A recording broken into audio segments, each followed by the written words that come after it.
Goeiemôre, ek is pastoor Wim. Ek is pastoor Winna. Ons is van geen kerk of denominasie nie. Ons doen net 'n eindtyd Bybelstudie in die geopenbaarde name, die Hebreëse name. Met ander woorde, Jahwe ons Elohim, is God die Vader, Yahshua is Jesus Christus en die Ruach HaKodesh is die Heilige Gees. Ons gebruik hoofsaaklik 3 Bybels wanneer ons Bybelstudies en ons voorbereidings doen. Dis die 3353 Afrikaanse Bybel, die 1611 King James Version, nie the New King James Version nie, en dan natuurlik the Restoration of the Sacred Name Bible, the Rotherham Version, ook nie the Emphasis Version wat in sommige boekwinkels beskikbaar is nie. Ons gaan vandag begin met die opskrif, dit is die natuur van die mens om sonde te doen. Elke mens is of was 'n sondaar. 2 Korintiërs 6 vers 16. Of watter ooreenkoms het die tempel, dis jou liggaam van God, dis Jahwe Elohim met afgode, want julle, dis die bruid, is die tempel van die lewende God, die lewende Elohim, soos God gespreek het. Ek sal in hulle woon, dis die bruid, en onder hulle wandel, en ek sal hulle God, hulle Elohim wees, en hulle sal my volk wees. Wat is 'n afgod? Nie alle afgode word by altare aanbid nie. Afgode is nie net beelde of beeldjies voor wie jy buig voordat jy soggens by die deur uitgaan nie. Afgode is ook krikke waarvan ons afhanklik is, wat ons nodig ag om ons deur die dag te kry. Afgode is enige iets of enige iemand wat die middelpunt word van jou lewe, die spulpunt waarom alles draai. Dit is enige iets of enige iemand wat so belangrik is, dat ons nie eens daaraan kan dink om daarvan ontslae te raak nie. In kort, dit is enige iets of enige iemand wat jy meer as Jahwe Elohim, dit wil sê God Almagtig, liefhet, vertrou en gehoorsaam.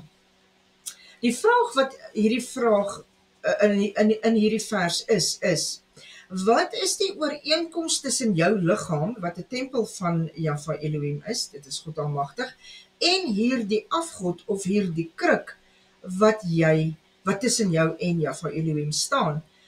Dan gaan die vers verder en hy vra, hoe is dit moontlik dat daar 'n ooreenkoms kan wees tussen jou liggaam, wat sy tempel is, en jou afgod of jou kruk, as hy uitdruklik sê dat hy in ons wil woon om vir ons 'n Elohim, 'n God te wees. Jou afgod neem sy plek in sy tempel, wat jou liggaam is, in.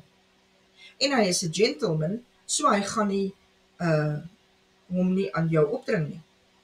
Nou, moet ek net verduidelik wat ek daarby bedoel. Die feit dat hy 'n gentleman is en hom nie aan jou gaan opdring nie, beteken nie dat hy jou gaan verskoon omdat jy 'n ander God in sy plek ingebring het nie. Dit is hier waar jou vrye wil voorkom. Hy sê hy is 'n jaloerse Elohim, hy is 'n jaloerse God.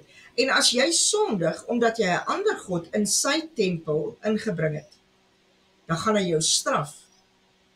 Hy gaan jou straf as jy nie jou afgod of jou kruk uit sy tempel verwyder nie. Hy gaan jou straf omdat jou afgod belangriker is vir jou as wat hy is. En daardie straf is die hel. 1 Korintiërs 6 vers 10 sê, moenie dwaal nie. Geen hoereerders, afgodedienaars, egbrekers of wellustelinge, of sodomiete of diewe, of gierigaards, of dronkaards, of kwaadsprekers, of rowers, sal die koninkryk van Jahwe Elohim, dit is God Almagtig, beerwe nie. Nou mense, hy wat sê dat hy geen sonde het nie, is 'n leienaar. Kom ons lees 1 Johannes 1 vers 8 en 10. As ons sê dat ons geen sonde het nie, mislei ons onsself en die waarheid is nie in ons nie. Hoe sondig ons? Deur woorde, dade en gedagtes. Die een wat sê dat hy nie deur een van die genoemde aksies sondig nie, is 'n leienaar. Die gevaarlikste posisie om in te wees, is om net Sondag kerk toe te gaan en te gaan luister na wat die prediker of die predikante leer. Jy moet self verder gaan lees en studie gaan doen. 1 keer 'n week vir 1 of 2 ure is nie genoeg nie. Ja, die bruid leef in heiligmaking, maar ons maak foute en wanneer dit gebeur dat ons iets verkeerd doen, dan kla die Ruach HaKodesh, die Heilige Gees, ons aan. Hy kla ons onmiddellik aan deur ons gewete. Want die Vader is nie 500.000 ligjare ver waar hy iewers op 'n troon sit nie. Hy is in ons deur die Ruach HaKodesh, met ander woorde die Heilige Gees. Hy werk deur ons, werk deur die Ruach HaKodesh na ons toe. Vers 10. As ons sê dat ons nie gesondig het nie, dan maak ons hom tot 'n leienaar en sy woord en is sy woord nie in ons nie. Dit is hoekom ons die Bybel goed moet ken. Jy sal moet weet wat daar aangaan, sodat ons weet wat sonde is in die oë van Jahweh. Dit wil sê Jesus Christus. Net Jahweh, dit wil sê Jesus Christus, was sondeloos gewees. Kom ons lees Matteus 27 vers 24. En toe Pilatus sien dat niks help nie, maar dat daar eerder 'n oproer kom, het hy water geneem en sy hande voor die skare gewas en gesê: Ek is onskuldig aan die bloed van hierdie regverdige man. Dit is nou Jahweh, Jesus Christus. Julle Jode kan toesien. Johannes 8 vers 46 tot 47. Wie van julle oortuig my van sonde? En as ek die waarheid spreek, waarom glo julle my nie? Dit is Jahweh wat hier vra. Hoe gereeld gebeur dit nie? Nog niks het verder sedert Jahweh op aarde was, verander nie. Dit is steeds moeilik om mense te oortuig van die waarheid. En as ons nie gegrond is in die woord van Jahwe ons Elohim nie, dit wil sê God Almagtig nie, dan sal ons die pad byster raak. Die duiwel is die oorsaak van die sonde. 1 Johannes 3 vers 7 tot 11. Kom ons lees. My kinders, wie is sy kinders? Dis die bruid.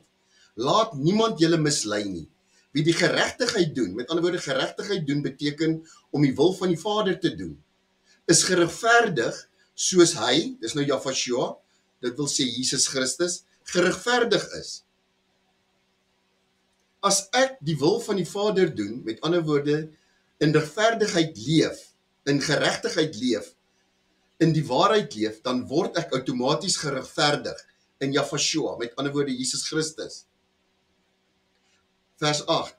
Hy wat die sonde doen, is uit die duiwel, want die duiwel sondig van die begin af. Vir hierdie doel het die Seun van God verskyn, om die werke van die duiwel te verbreek. Wanneer ons besluit om tot bekering te kom, moet ons weet waarvan ons bekeer wil word. Dit is die sonde. Die duiwel is van die begin af verantwoordelik vir die sonde.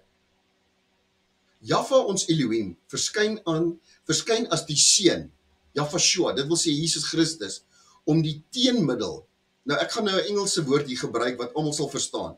Jahweh se rol was die van die antivirus, 'n antivirus, vir die duiwelse werke te wees. Vers 9. Wat ek nou vir julle gaan lees, word deur sekere kerke of denominasies uit verband geruk. Ek gaan vers 9 eers lees en sal dan verduidelik. Kom ons lees vers 9. Elkeen wat uit God gebore is, doen geen sonde nie, omdat sy saad in hom bly, en hy kan nie sondig nie, want hy is uit God gebore. Met ander woorde, hy is uit Jahwe ons Elohim gebore. Vers 9 vervolg. Elkeen wat uit God, nou dit is Jahwe ons Elohim gebore is, of weergebore of wedergebore is. Mense soos byvoorbeeld prostituie, kindermolesteerders, alkoholiste, dwelmverslaafdes, kan nie uit God gebore wees nie. Want as hulle was, sou hulle dit nie gedoen het nie. Maar as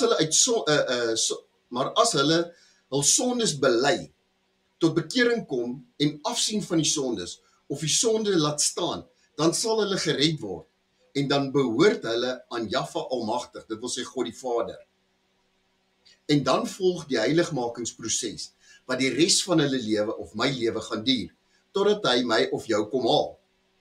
Doen geen sonde nie, omdat sy, dis nou Jahweh, dit wil sê Jesus Christus, sy saad in hom of my bly. Hierdie hom is ek en jy. Dit klink asof die woord sê, dat as jy een keer tot bekering gekom het, en wedergebore is, dan kan jy nie weer terugval in die sonde nie. En dit is nie so nie, mense, ons almal weet dit. Die gewilde gesegde, once saved, always saved, is 'n leuen, en dit is propaganda, direk van die duiwel af. Want ons is nog nie in die hemel nie, Ons is nog steeds hier op die aarde. Ons het nog nie die smal pad, of ons het nog die smal pad om te stap om ons ewige lewe te verdien. En alhoewel sy saad in my gees wortel geskiet het, die dag wanneer toe ek bekering gekom het, begin die proses van heiligmaking eers. En hou aan tot die einde, met die antwoorde totdat die einddoel bereik het.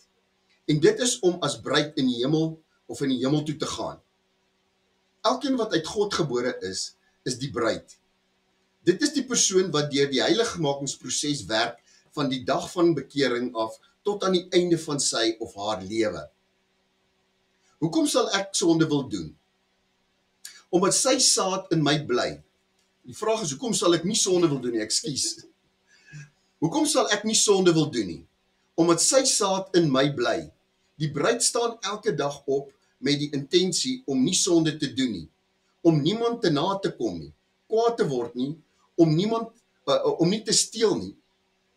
Omdat ek as bruid weet dat sy saad in my bly. Die woord sê, 'n boom dra nie twee verskillende vrugte nie, of 'n fontein gee nie gelyktydig soet en bitter water nie. Solank as wat ek glo dat die saad van die Vader in my is, doen ek nie opsetlik sonde nie. Die vers gaan verder, en hy kan nie sondig nie. Nou, want as Jafashua se saad in jou bly, gaan jy nie moedswillig wil sondig nie, want jy gaan jou bruilofskleed bevlek. Dis volgens Galasiërs 3:26-29. Die vers gaan verder, want hy is uit God gebore, wedergebore, en het die ander trooster wat my waarsku, met ander woorde, die Ruach HaKodesh. Vers 10. Hierin is die kinders van God en die kinders van die duiwel openbaar.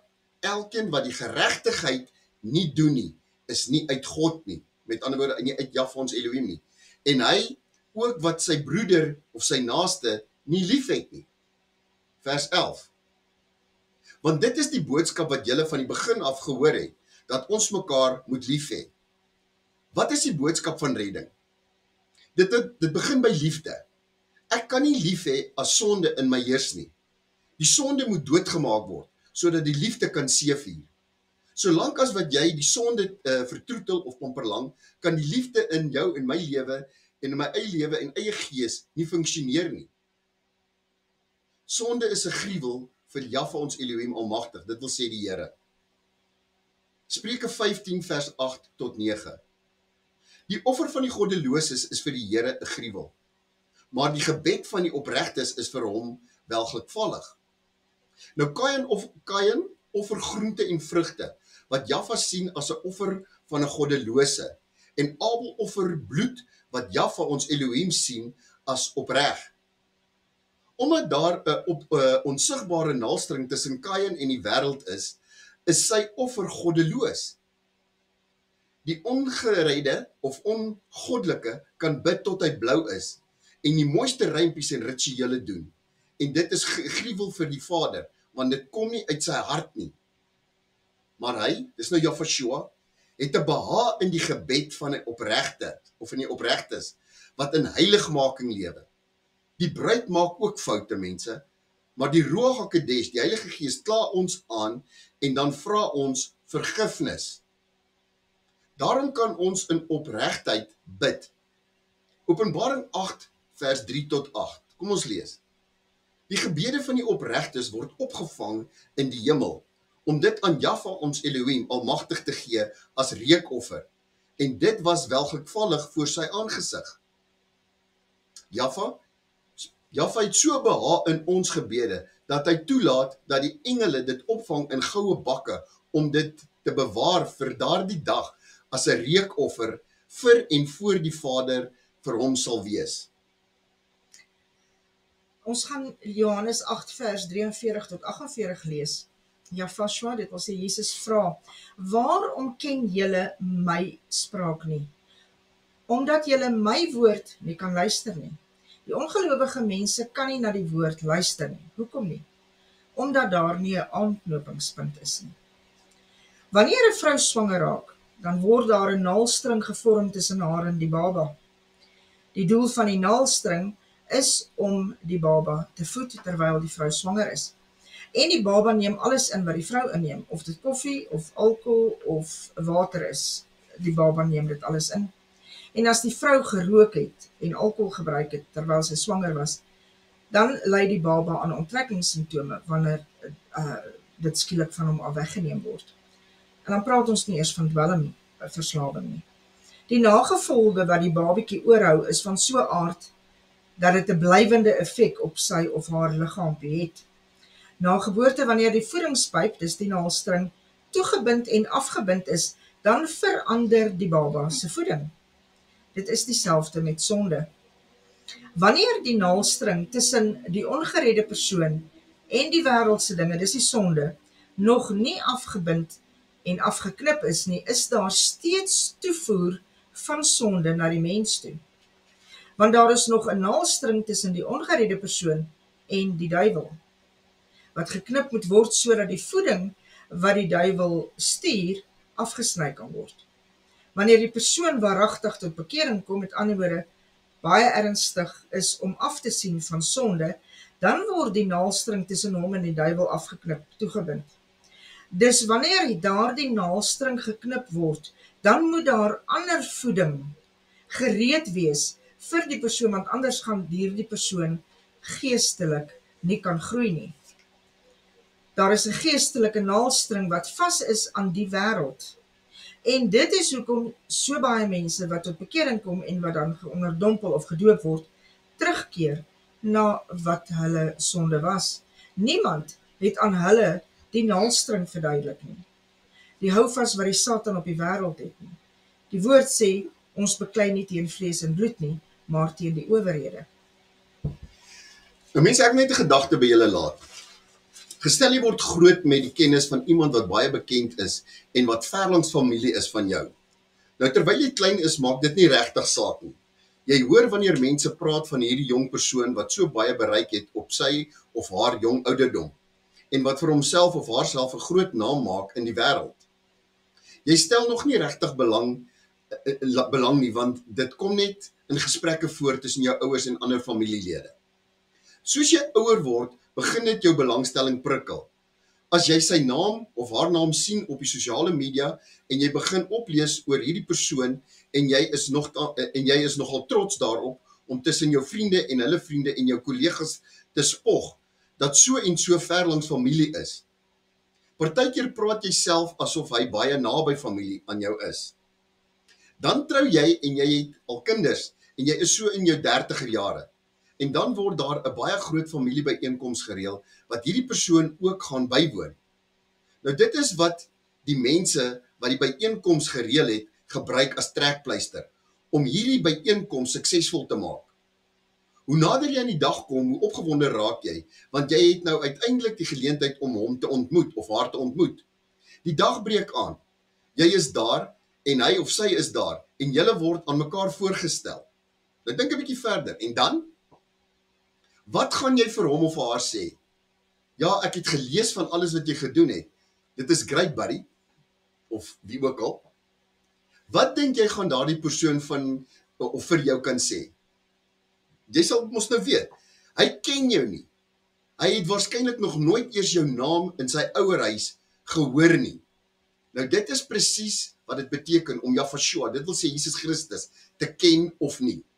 As jy nou sou sterf, gaan jy of reguit paradys toe, waar Yahshua sal sê, ek ken jou naam, ek ken jou aan die vrugte wat jy gedra het. Of, jy gaan doderyk toe, waar hy gaan sê, ek het julle nooit geken nie, gaan weg van my, julle wat die ongeregtigheid bewerk. Matteus 7 vers 23.